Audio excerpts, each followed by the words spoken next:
বাবরি মসজিদের জমির পরিমাপ হচ্ছে। এই যে দেখুন, অনেকে হয়তো বিশ্বাস করবে না, আপনি একটু বলে দিন তো কোথা থেকে এসেছেন? আমি ইসলামপুর থেকে এসেছি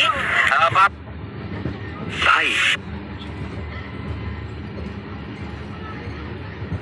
মার্কশিটে কাটাকুটি ও স্কুলে মারধরের অভিযোগের পর ছাত্রীর আত্মঘাতী অভিযোগ। মাটিগাড়া বালিকা বিদ্যালয়ের অষ্টম শ্রেণীর 14 বছরের ছাত্রী প্রিয়া রায়ের আত্মঘাতী মৃত্যুকে ঘিরে তীব্র চাঞ্চল্য ছড়িয়েছে এলাকায়। অভিযোগ,